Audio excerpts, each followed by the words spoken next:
nous réunir ce soir et nous voulons toujours demeurer dans ces pas, essayer de voir ce que le Père nous prépare ce soir autour de sa table. Notre bien-aimé Dieu nous a merveilleusement parlé du Seigneur sur la route royale en parlant de la porte étroite. Le frère Théo bien élaboré la route royale pour nous rappeler en tant que chrétiens quelle est notre route. Et la deuxième chose, bien aimée, il nous a parlé de nos assurances dans cette route. Tant que bien aimé, c'est avec Christ, c'est par Christ que nous sortons. Nous entrerons aussi par Christ. Quand nous parlons de sortir, c'est parce qu'il a parlé de sortir de l'Égypte pour entrer dans Canaan. Celui qui sort de l'Égypte par Christ entrera dans Canaan par Christ. Voilà pourquoi, bien aimés dans le Seigneur, nous devons nous rassurer d'une chose, que nous ne sortons pas de l'Égypte par nous-mêmes. Nous ne sortons pas de l'Égypte par un groupe de hommes. Nous ne sortons pas de l'Égypte par une église. Nous ne sortons pas, bien aimés, de l'Égypte par une circonstance. Mais nous sortons par Christ. La circonstance pourra vieillir. Mais Christ, il est jeune. Il est le même. Il est celui qu'il est. Celui qu'il était. Celui qu'il sera. Donc, il ne devient pas. Il ne peut pas, bien aimer, devenir plus sérieux avec ses paroles, devenir plus fidèle avec lui-même. Il est celui qu'il est. Voilà pourquoi, si nous sortons par lui, nous avons l'assurance d'entrer par lui. Mais si nous sortons par autre que lui, que ce soit nous-mêmes, ou par les hommes, ou par une circonstance, non, parce que tout le monde a levé la main et a dit, Seigneur Jésus, viens dans mon cœur, je te reçois, pardonne-moi pour mes péchés, je t'accepte aujourd'hui. Non, non, bien-aimé, ce n'est pas par une circonstance, mais c'est par Christ. Celui qui sort par Christ, c'est ce qui arriva à la vie de Jacob. On l'a tapé jusqu'à casser son emboîture. Lorsqu'il n'avait plus d'emboîture, maintenant, Dieu le bénit et il commence à marcher avec la canne. Oui, bien aimé, si tu as encore ton emboîture, si tu ne l'as pas perdue, tu pourras toujours compter sur elle.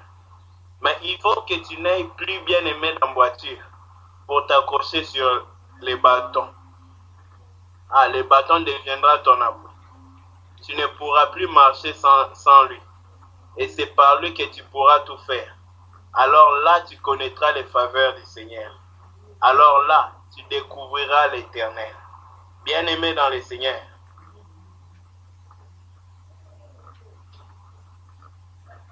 Réalisons une chose. Qui est le Seigneur Jésus-Christ? Que devons-nous, bien-aimés, faire par rapport à celui qu'il est? Comment devons-nous vivre à cause de celui qu'il est? S'il est la porte, que devons-nous faire? Parce que, bien aimé dans le Seigneur, Jésus est la porte, mais cette même porte sera ignorée par plusieurs. Et cette même porte sera considérée par très peu. Mais que le peu qui considère la porte ne puisse pas penser considérer la porte, mais que nous puissions réellement considérer la porte. Bien aimé, le problème pour considérer la porte, c'est l'exercice de la piété. Commençons par là.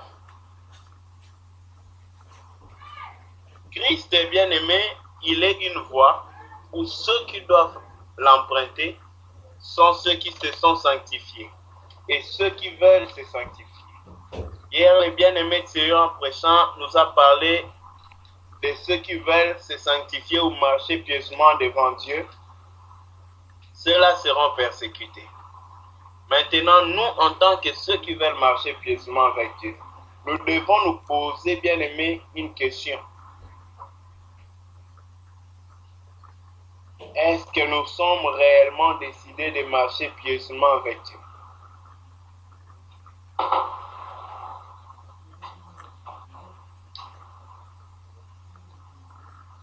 Nous allons prendre le livre de 1 Timothée, le chapitre 4, le verset 8.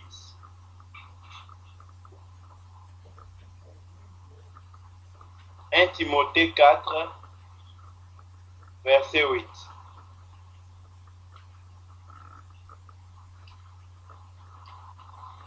Lisons.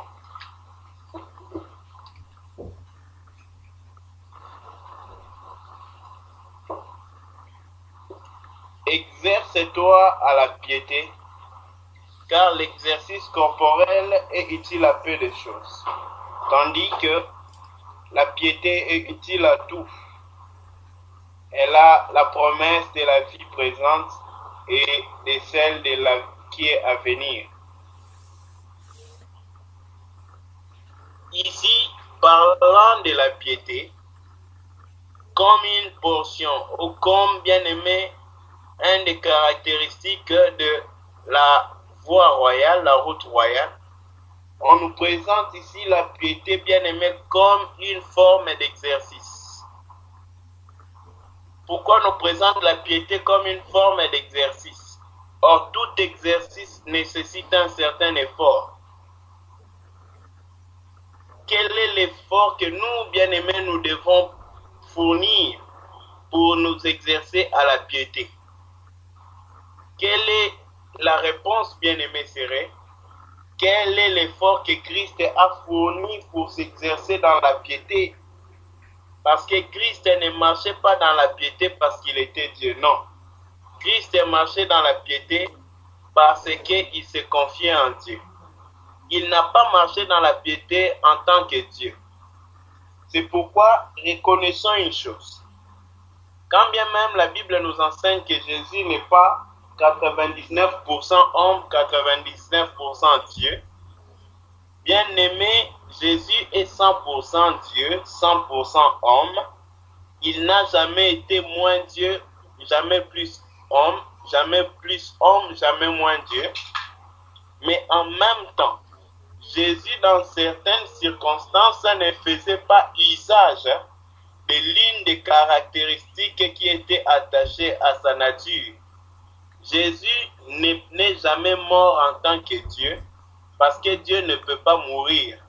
J'espère vous et moi connaissons que Dieu ne meurt jamais. Ok? Cependant, Jésus qui est notre Dieu était mort. C'est pour nous dire que celui qui était mort, c'était l'humanité de Jésus, mais sa divinité demeure à jamais vue. Pourquoi j'insiste sur cela? C'est pour que nous puissions comprendre les circonstances, les conditions dans lesquelles Jésus a vaincu le péché. Jésus n'a pas vaincu les péchés comme Dieu, parce que s'il devait vaincre les péchés comme Dieu, la Bible serait contradictoire. Toute la parole serait anéantie. Parce que premièrement, pour qu'un homme puisse faire face au péché, il doit être tenté. Or, la Bible nous dit ceci, que Dieu ne peut ni être tenté, ni bien aimé être tenté par le mal, ni tenter un homme. C'est ce que Jacques nous dit. Donc, Dieu n'étant pas possible pour Dieu d'être tenté, Jésus n'était pas tenté en tant que Dieu. Parce que nous savons que notre Seigneur Jésus-Christ était tenté, virgule. Seigneur Jésus-Christ est Dieu, virgule. Il est homme. Mais quant à la tentation, il n'a pas fait face à la tentation en tant que Dieu. Il n'a pas utilisé, bien aimé, ses ressources divines en tant que Dieu pour ses privilèges divins pour pouvoir, bien aimé, surmonter les péchés. Il a fait face au péché en tant qu'un homme. Il a triomphé du péché avec ses ressources humaines afin que toi et moi, bien-aimés, nous puissions faire face au péché. Jésus ne peut pas venir. C'est comme Capitaine America vient dans une école, il dit aux enfants, hey, voyez comment moi je vais sauter ce mur. Il saute les murs. Et il dit à un autre enfant, toi aussi saute. C'est que lui, il a pris des années d'entraînement pour faire. Il demande à l'enfant de le faire d'emblée parce que lui l'a fait. Non. Jésus bien-aimé ne peut pas nous demander des choses qui l'ont dépassé son niveau quand il était dans la chair humaine. Il a porté la chair humaine pour se mettre dans nos conditions. Voilà pourquoi la Bible déclare qu'il était tenté en toutes choses comme nous. C'est-à-dire, il n'y a pas une tentation que toi et moi pouvons traverser dans ce monde que Jésus n'a pas traversé ou qui va dépasser son intelligence. Bien-aimé, la route royale, c'est la route de la piété. Ah, j'aime ce verset. Il dit qu'ils vont marcher dans la voie que l'Éternel a tracée. Ce sont ceux qui se sont sanctifiés. Ce sont ceux qui s'éloignent du mal. Oui, bien-aimés dans le Seigneur. Aujourd'hui, voilà la voie du Seigneur. Ce n'est pas la voie de la richesse, de l'abondance des choses de la terre. C'est la voie, bien-aimée, de la crainte de Dieu. C'est la voie, bien-aimée, où l'homme s'éloigne de l'iniquité. Alors, sur le point de s'éloigner de l'iniquité, nous devons séparer deux choses. Il est d'une chose, bien-aimée, d'éviter l'iniquité. Il est d'une autre chose, de haïr l'iniquité.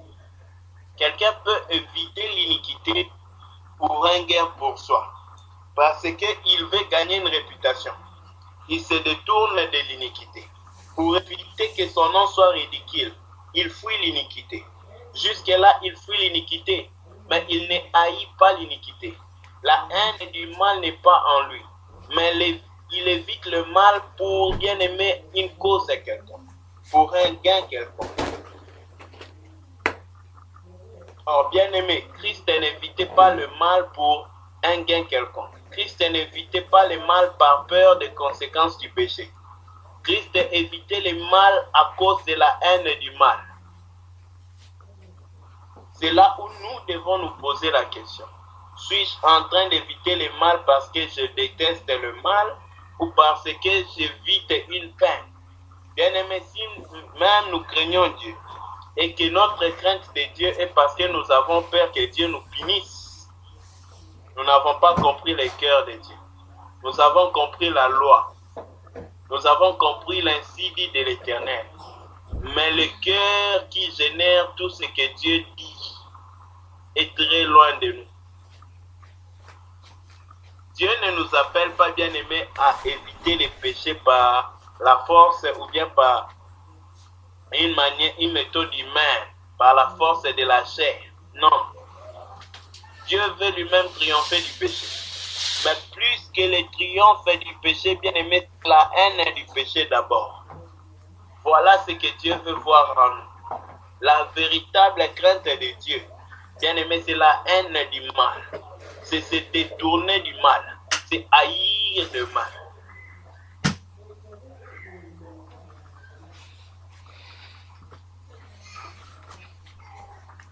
Bien-aimé, les pharisiens évitaient le mal, mais ils ne haïssaient pas le mal. La preuve que les pharisiens évitaient le mal, ils voulaient tout faire pour se complaire, afin que les hommes les trouvent pour des saints, des oints. Ils évitaient toute forme de péché, pas pour Christ, mais pour eux-mêmes. Bien-aimés dans le Seigneur, le problème est que dans les cieux, il n'y a qu'un seul cantique. On ne chantera pas à Paul là-bas. On ne chantera pas à Zéo, pas à Désiré, pas à Elgo. On chantera bien-aimé à l'agneau. Alors, si nous devons vaincre le péché, que ce ne soit pas pour notre orgueil, que ce ne soit pas pour nous donner un trône, que ce ne soit pas pour nous attacher de la gloire, mais que ce soit à l'agneau, que ce soit pour l'agneau, que cela rende gloire à l'agneau, bien-aimé. C'est lui qui mérite toute la gloire, c'est à lui la gloire.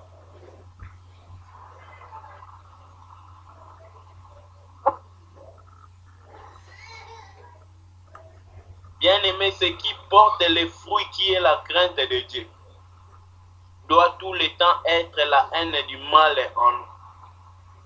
Cela n'a rien à voir avec les commandements de Dieu. Cela a seulement à voir avec, bien-aimé, la haine du mal dans ton cœur. Je vais m'expliquer. Il est un homme bien-aimé qui n'a jamais connu le commandement de Dieu. Mais il connaissait une seule chose, la crainte de Dieu dans son cœur. Dans tout l'Ancien Testament, nulle part il est écrit que celui qui convoite une femme pêche. Mais bien aimé dans le Seigneur, Job, il avait fait cependant un pacte avec son œil, qu'il ne convoitera pas, il ne regardera pas avec une envie, un désir sexuel une jeune fille vierge. Bien aimé, pourquoi est-ce que Job a fait ce pacte avec lui-même? Lisons un peu ça dans Job 31, le premier verset. Au temps de Job, il n'y avait pas de commandement.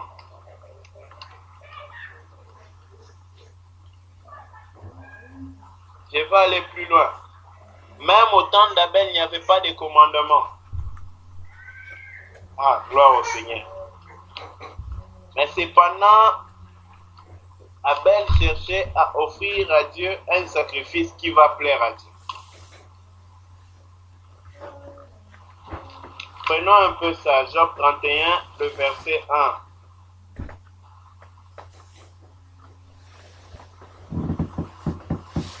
J'avais fait un pacte avec mes yeux, et je n'aurais pas arrêté mes regards sur une vierge. Bien-aimé, y avait-il un commandement qui interdisait aux hommes de regarder une vierge? Non. Il n'y avait pas un commandement pareil. Mais d'où est-ce que Job a pris toutes ces choses? C'est là où, bien-aimé, nous devons comprendre ce que l'apôtre Paul dit quand il explique que la loi a été faite à cause des malfaiteurs, des brigands. Un chrétien ne doit pas marcher par la loi, bien-aimé, mais il doit marcher au-delà de la loi. Je ne dis pas au-dessus, mais au-delà. C'est-à-dire, pour entrer dans Canaan, il ne faut pas marcher à pied, parce que tes chaussures vont, bien aimé, vieillir. Mais si tu veux entrer dans Canaan, il faut se laisser transporter sur les ailes de l'aigle. L'aigle te conduira et te fera entrer dans Canaan. Tout ce que tu auras à faire, ce serait de lui faire confiance.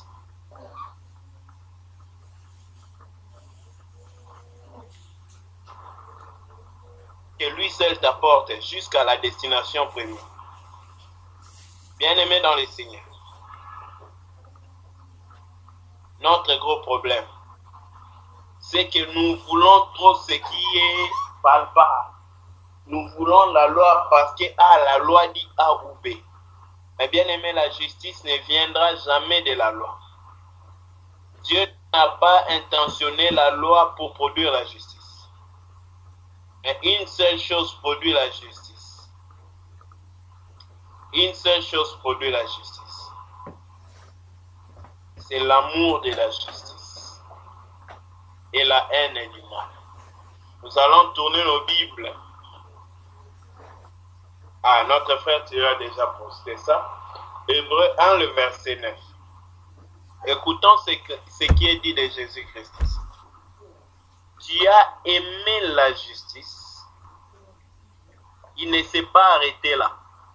Tu as aimé la justice et tu as haï l'iniquité. C'est pourquoi, ô Dieu, ton Dieu t'a rendu une huile de joie au-dessus de tes égaux.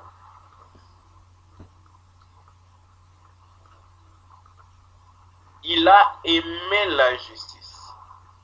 Pas il a pratiqué la justice. Même pratiquer la justice n'a pas le niveau d'aimer la justice. aimer la justice, c'est un peu plus loin que pratiquer la justice. Quelqu'un peut pratiquer la justice pour plusieurs raisons. Cela veut simplement dire qu'il veut pratiquer la justice, qu'il veut plaire à Dieu. Mais celui qui aime la justice, ce n'est plus la justice qu'il fait, mais c'est la justice qui est au-dedans de lui. Il a la nature de la justice. Il ne fait pas la justice, mais la justice est déjà dans sa nature à lui. Ça ne vient pas après qu'il ait fait quelque chose, mais c'est déjà incorporé en lui. Il a dans son cœur l'amour de la justice, le plaisir dans la justice. Il aime la justice. Bien-aimé dans le Seigneur, dans la route royale, nous n'avons rien d'autre si ce n'est la piété. Qui marcheront avec toi? Qui, bien-aimés, marcheront sur la voie que l'Éternel a tracée? Ceux qui se sont éloignés de l'iniquité. Voilà ce que nous disent les prophètes. Ainsi donc, frères et sœurs dans le Seigneur, posons-nous la question. Sommes-nous toujours, sommes-nous encore, continuons-nous dans le chemin de la justice? Continuons-nous dans la voie royale?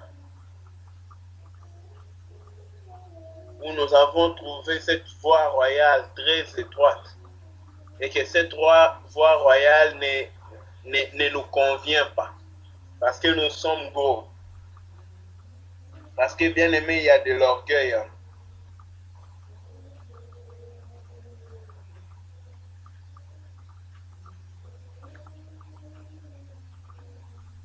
Alors, comment devons-nous exercer, bien aimé,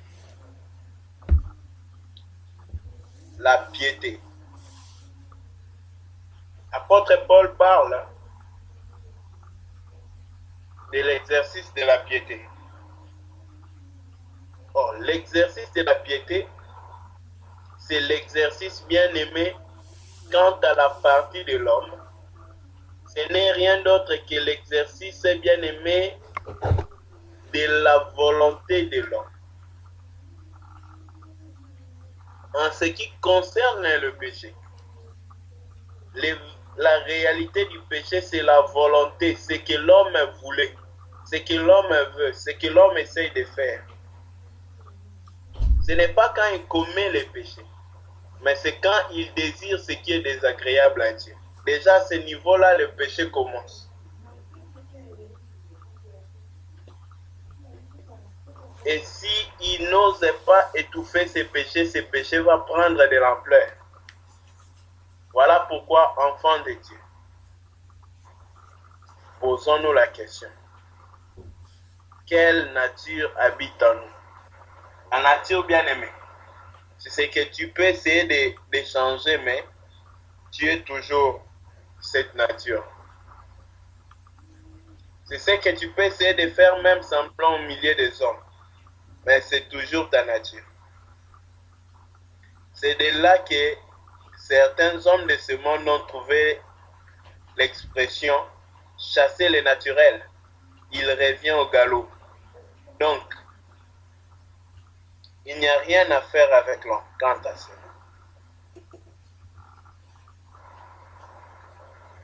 Maintenant, posons-nous la question.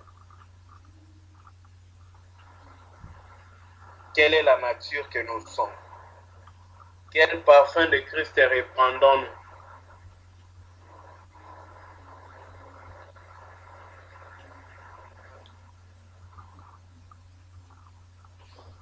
Que chacun de nous lui-même se pose la question. Que chacun de nous se demande quelle est la nature qu'il a au-dedans de nous.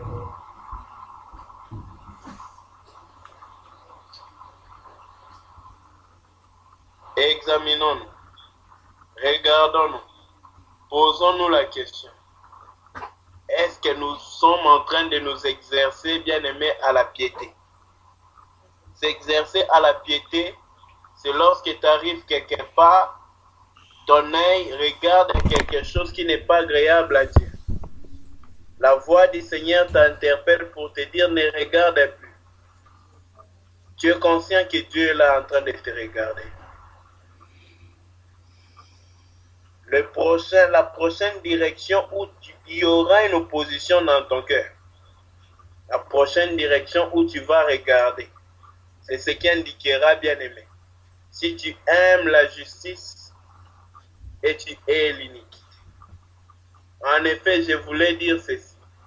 L'homme ne peut pas aimer la justice et haïr l'iniquité, et sans haïr l'iniquité. Si l'homme aime la justice, il doit haïr l'iniquité. Si l'homme aime l'iniquité, il va haïr la justice. Voilà pourquoi posons-nous la question. Aimons-nous, bien-aimés, la piété? Aimons-nous la piété?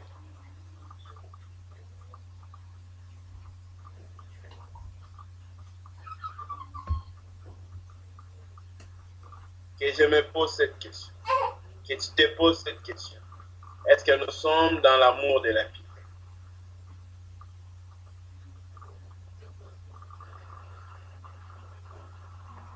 Est-ce que nous, bien-aimés, nous avons la haine de l'iniquité? Pas nous évitons l'iniquité, la haine de l'iniquité. Je vais vous dire une des choses dont on a haine. Permettez-moi le terme. Les matières fécales, par exemple. On n'aime pas voir, on n'aime pas toucher, on garde ça à une bonne distance. De notre nez, de nos mains, bien-aimés, de nos yeux. On s'arrange pour que ça parte dans un endroit qu'on ne va pas voir. Pourquoi, bien-aimé, l'homme est arrivé à toutes ces choses? Parce qu'il est ça, il déteste ça. Il ne veut pas être en contact avec ça. Il ne veut pas communiquer avec ça. Ni par les yeux, ni par la main, ni par quoi que ce soit. C'est ça la haine.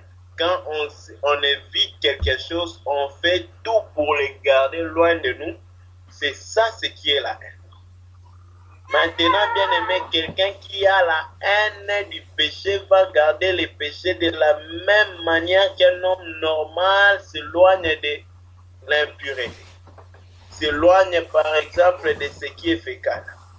Bien aimé, quelqu'un qui hait l'iniquité va se détourner promptement du péché.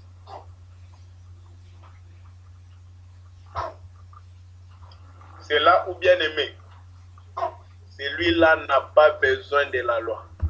Tu n'as pas besoin de lui dire tu ne voleras pas. Pourquoi? Parce que déjà lui, voler, ce n'est pas dans son monde. Il n'a rien à faire avec voler. Bien aimé, il n'a pas même besoin que la loi lui soit rappelée pour pouvoir marcher dedans demain. La loi est écrite dans son cœur.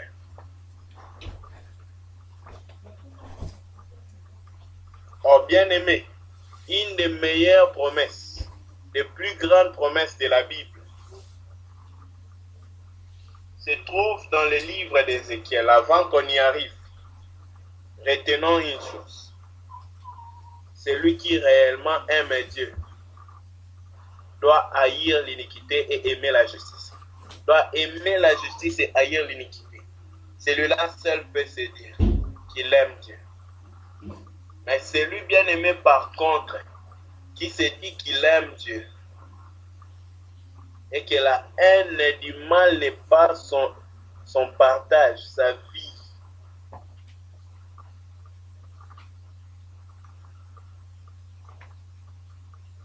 Celui-là est en train de se tromper. Celui-là bien aimé est en train de se perdre quelque part. Car bien aimé dans le Seigneur, on ne peut pas bien aimer la justice et l'équité. Car Dieu veut en nous, par exemple, de voir tout le temps. Pas que nous évitons le péché, mais que nous détestons le péché. Détester, haïr, vomir, se garder loin, se dire loin de l'iniquité, c'est ce que Dieu veut voir. Pas l'effort de vouloir éviter le péché, Mais le dégoût du péché, dégoûter, rejeter, repousser ce qui est péché, se détourner de l'iniquité.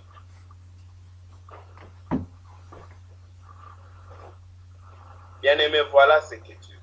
Lorsque ma bouche s'ouvre, je comprends qu'elle veut déjà critiquer un homme. Mieux vaut taper ma bouche que laisser ma bouche parler.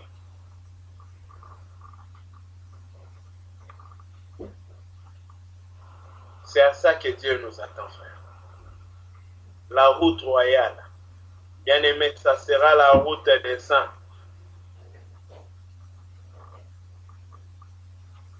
Ça sera la route des rachetés. Et ceux qui sont aimés de Dieu, remplis d'un cœur pour Dieu. Ceux qui soupirent après l'Éternel.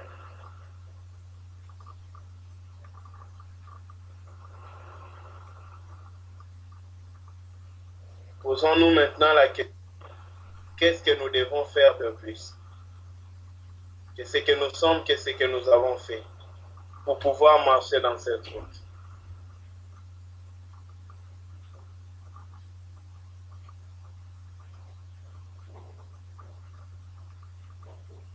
Une seule chose nous est nécessaire, c'est de haïr l'iniquité et d'aimer la justice. Bien-aimés, avant de finir, nous allons prendre ce verset pour que nous puissions comprendre comment nous pouvons procéder pour haïr l'iniquité et aimer la justice. Parce que, bien-aimé, l'homme ne peut jamais haïr l'iniquité et aimer la justice. Parce que la nature du corps de l'homme, le corps de l'homme, depuis que l'homme est sorti du jardin, avant le corps de l'homme aimait la justice de Dieu. Mais depuis que l'homme s'est détourné de l'Éternel et que Dieu l'a chassé du jardin, le corps de l'homme aime tout ce qui déplaît à Dieu. Le corps de l'homme aime ce qui est désagréable à Dieu. L'homme maintenant, bien-aimé, veut tout ce qui va déplaire à Dieu. L'homme a la tendance de faire ce que Dieu interdit de faire et de ne pas faire ce que Dieu veut que l'homme fasse. Mais comment est-ce que l'homme pourra surmonter ces choses? C'est là où nous étions en train de dire autrefois que la vie chrétienne n'est pas difficile. La vie chrétienne n'est pas facile. La vie chrétienne est impossible.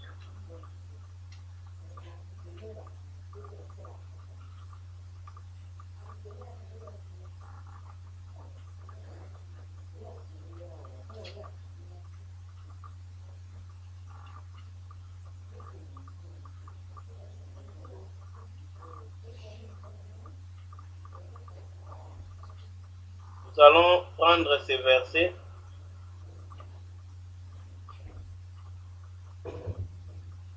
Ézéchiel 37.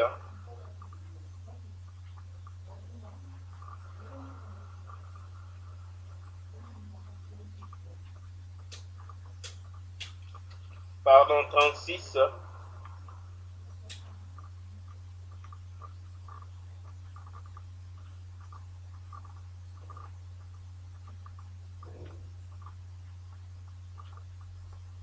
Nous allons prendre le verset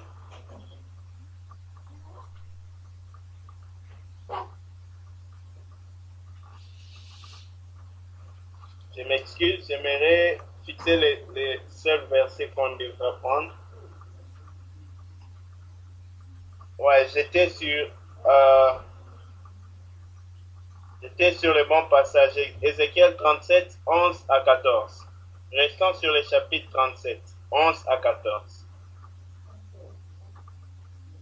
Il me dit, fils de l'homme, ces autres, c'est toutes les nations d'Israël. Voici, ils disent, nos eaux sont desséchées, notre espérance est détruite, nous sommes perdus.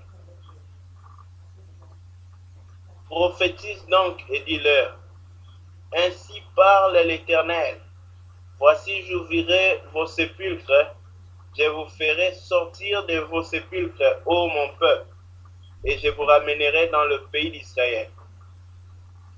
Et vous saurez que je suis l'Éternel lorsque j'ouvrirai vos sépulcres et que vous ferez sortir de vos sépulcres, ô mon peuple. Je mettrai mon esprit en vous et vous vivrez. Je vous rétablirai dans mon pays et vous saurez que moi, l'Éternel, j'ai parlé et j'ai agi. Bien-aimés dans le Seigneur,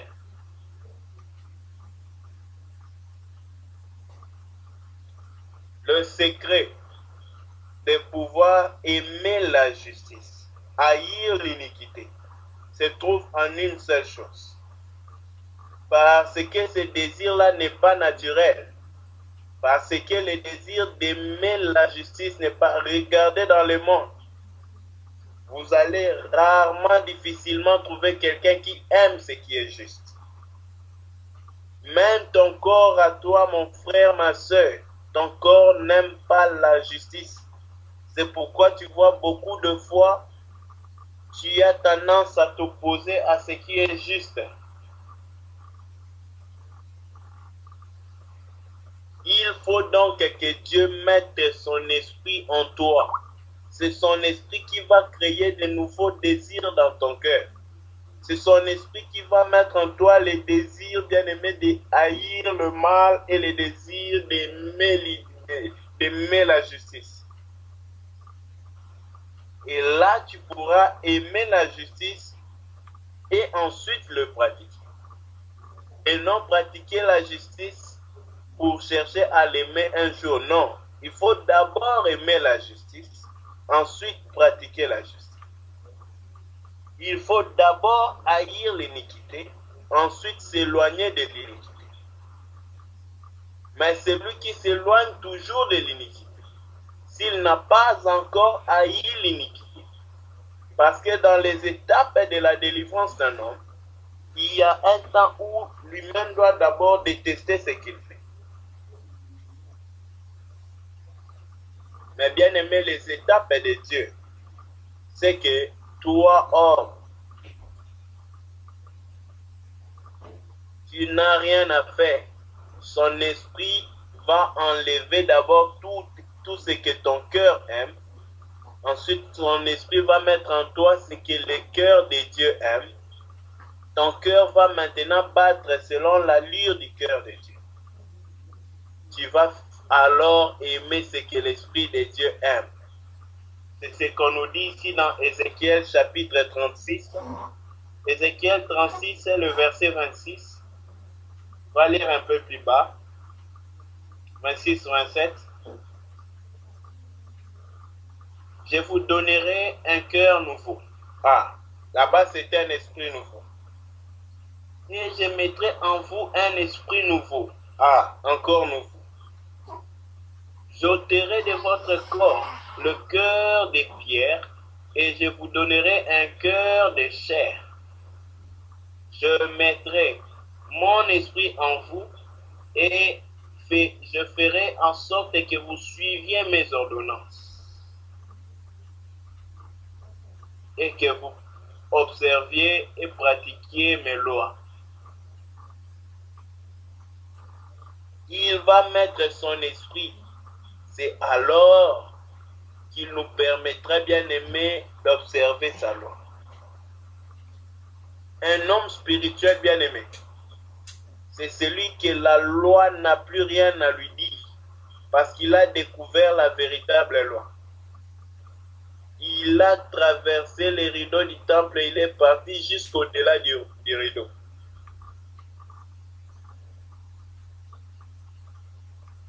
Il n'évite plus le mal pour plaire à Dieu. Il commence à éviter le mal parce que lui-même, il n'aime pas le mal. Ce n'est plus seulement Dieu qui déteste le mal, mais lui aussi commence à détester le mal comme Dieu le déteste.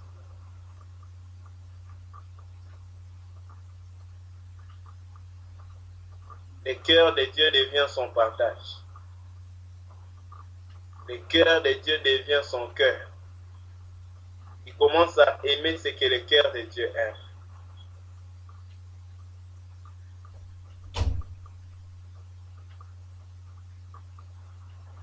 Bien-aimés, voici la vie dans le Seigneur. nous parle. Voici la vie que le Seigneur veut nous voir. Haïr l'iniquité et aimer la justice.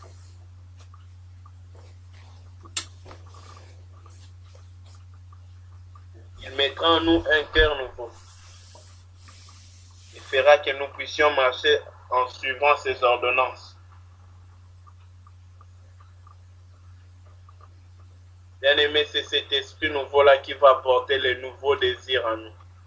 Le désir d'aimer Dieu et de haïr le mal. Le désir de la piété. Le désir de la sainteté. Et la vie de la sanctification. Que le Père nous bénisse. Merci. Amen.